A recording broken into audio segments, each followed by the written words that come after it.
Hello,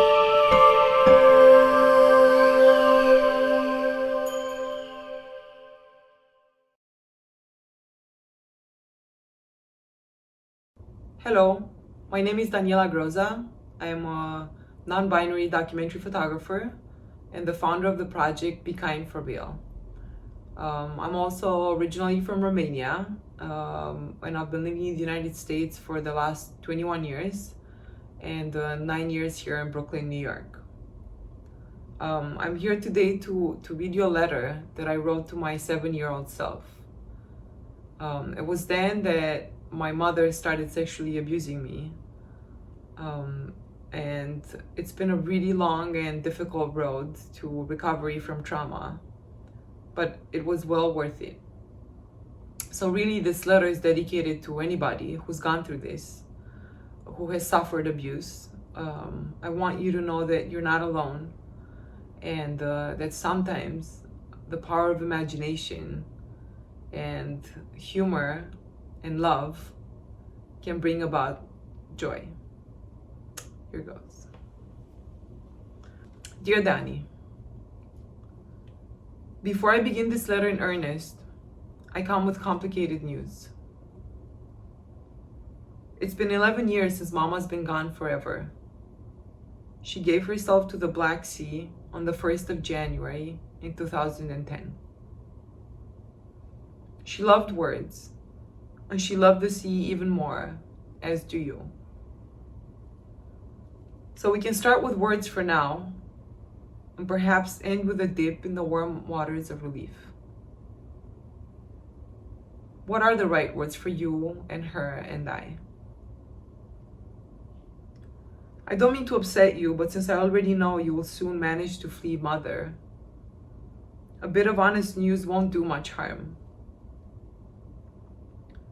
Your struggles left me unable to communicate with you and myself for much of my teens and 20s. A silence so deafening, it imprisoned much of the stuff that stirs our soul today. I am now ready to tell you how I love you, freely, and even with some hard-earned pep in my step. Today I'm writing to you as a survivor who was once a child. You.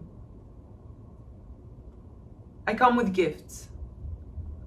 A glimpse into the pleasures of things, sometimes as small as sugar sprinkles melting away on your tongue come Christmas Eve, and as insignificant as the clutching of a soft pillow between your thighs at night to give relief after a long workday.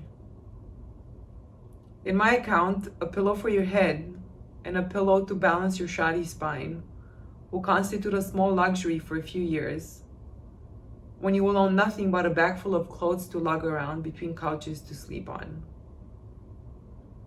Your palms will learn how to hold your face at night before sleep, and you will kiss them goodnight, and they will caress your tired cheek just like Mom, the caretaker, would have done on her good days. You will learn to be your own rock, and you will also learn to depend on the kindness of strangers somewhere in the heart of the city of your dreams. Stay with me. You're in good hands. Once in a while, you summoned me, and I heard you. I was there. I remember when you called out while I was taking a walk in the Tuileries Gardens in Paris. There you were, on a chilly October afternoon, welcoming me in the shape of a sculpted little bronze hand reaching out of a virgin gray rock. The reach felt safe, not accusatory, not squalling, not calling out the name of its maker. It's Mama's name, Louise Bourgeois, any and every Louise, the universal mother, the artist. However you toss the coin, you and I and everyone we know slide out into this world shaped by our mother's womb. The maker's name is always there, chiseled by fellow human hands onto a little bronze plaque affixed on the same rock, just a few inches below their little hands' eternal darting love. United yet separate, Louise Bourgeois and her child hands, not unlike Mom and you and I today. I held your spirit in the little hand and remember you still. I wormed you, worming me. You summon me as a shield against all that is not fair in the world, all that can and will harm. An expression of love for the survival of the planted seed, a gateway often called art. And so yes, you touched me through this little hand and exist as what we call art, shaped by the 1,000 quivering lights of joy and history spun down from above and anchored below ever so lightly with the threads of the discomfort of being simply born. Danny, that little hand is you. A gentle hand that will call out to many. You are the universal hand of the child, no longer asking for comfort, but offering it. You are love. You also summoned me here. I quote. At night you would hear the belling of tens of thousands of little frogs rejoicing in the largesse of the heavens. All they want from life is a chance to gobble down mosquitoes and sing. Unquote.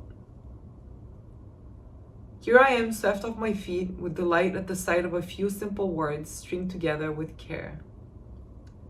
I noticed them, and it could have been any other configuration on any other page, because of you and your unforgettable innocence. These words from J.M. Coetzee book remind me of your kindness on certain evenings before falling asleep. While the flickering windows of the neighborhood buildings slowly gave into the dark and quiet cold, your mind wandered away from the bed and inside the pencil case on the table, the only table where you and your sister and your mom took turns to work on during the day, inquiring with each pen if their stay is cozy, and if by any chance they are lonely and can something be done about that. You just couldn't endure the thought of a lonely pen, so sometimes you got up on tiptoe to the pencil case, opening it softly and shuffling its contents around until the pen snuggled and smiled back at you peacefully.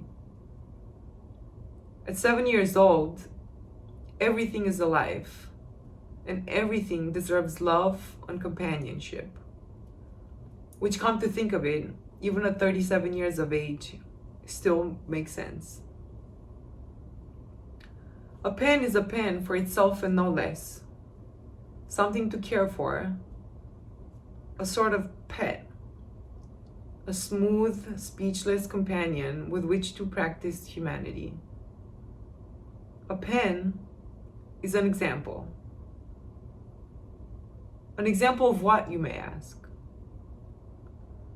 Perhaps an example of what it means to just be with the world, and also an efficient repellent for the most famous of all existential questions. Why am I here? Trust me, existentialism is a bottomless pit of despair best be avoided, since no heart is ready to withstand a final break from the mystery of life.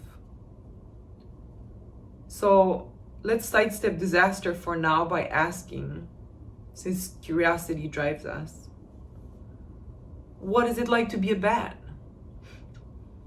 According to Coetzee, quote, to be a living bat is to be full of being. Being fully bat is like being fully human, which is also to be full of being. To be full of being is to live body, soul. One name for the experience of full being is joy. So joy, my dear Danny, is what you summon each waking moment during the difficult years. You took the fountain pen to paper and that bulky black and brown leather and denim journal, quickly strategizing 3 wishes over and over. 1, to feel joy. 2, to help everybody. And 3, to marry X. More precisely, unaware of life's bounty by virtue of having lived so little, yet aware of the absence of joy, you had unknowingly found purpose in a pencil case where you could lovingly nudge pencils together into formations of friendship and trust. In abracadabra, all of your wishes were delivered by a trick of the wrist in the otherwise dead of the night. And speaking of bats, you must know that I crafted this letter on the first day following a surreal year. Even though I can share with you exact details of what you were up to in 2020, just know that a human and a bat, an actual bat, not just gleeful words on a page, will be responsible single-handedly for an event so large and powerful, the entire world will come to a full stop to perchance realize and deliver to itself the seeds that you and other little caring ones like you have been sowing all along. Togetherness and care. Now I know what you're probably thinking. What with this letter buttressed by Christmas and New Year's Eve, that this so large and so powerful event sounds like the coming of Santa on Earth. But it isn't. Even though Santa can fly, and will do so every year, each year on the cusp of the 24th and 25th of December, to deliver the most wonderful gifts to children all over the world, Santa is not a bat, nor do they have wings. What Santa does have, and this I can easily vouch for, is a huge appetite for both cookies and the pursuit of magical thinking. So if there ever was an example to emulate, not Jesus, but Santa wins the day. You see, when I mentioned sprinkles at the beginning of this letter, that small insignificant edible geometric delight, I meant to reference Christmas and your traditional Santa offering for the year, along with the less obvious truth. I want to let you in on a secret. Our secret. Cooking is what will whisk you away from your mom's troubles. And therefore cooking is life. And you will not take lightly ever again the taste and feel of freshly baked bread. I'd rather you wait and see what plump loaves will spring out of your hands, but I can assure you they will please and conquer the most demanding palates. The rules of the land dictate that art matters when measured against a made-up scale checking off degrees of suffering, with joy ranking the lowest. So silly, I know. It's just our luck then to stumble upon the art of cooking. A need so primordial, no one in their right mind can deny its particular scope and beauty. All of us creatures, human and animal alike, at the end of the day, we seek the home that keeps us safe and well-fed. And once you trade the dense forest of knowledge for the warm light of the meadow of imagination, you will no longer ask why we're here, but where is home and how do we get there? Please take comfort in the fact that there's no specific answer for your inquiries here. Only madmen voice out absolute truths and other such dangerous excrescences. And I'm no madman. At most, a buffoon in the service of innocent humor. You summoned me, and I delivered myself to you in the shape of a pool of words. A sunny pool, a placenta, the holy water in which we all assume body and soul, and which carries the great and only responsibility of finding home, as clearly as when the first cell wiggled triumphant on the banks of the river of life. Thank you.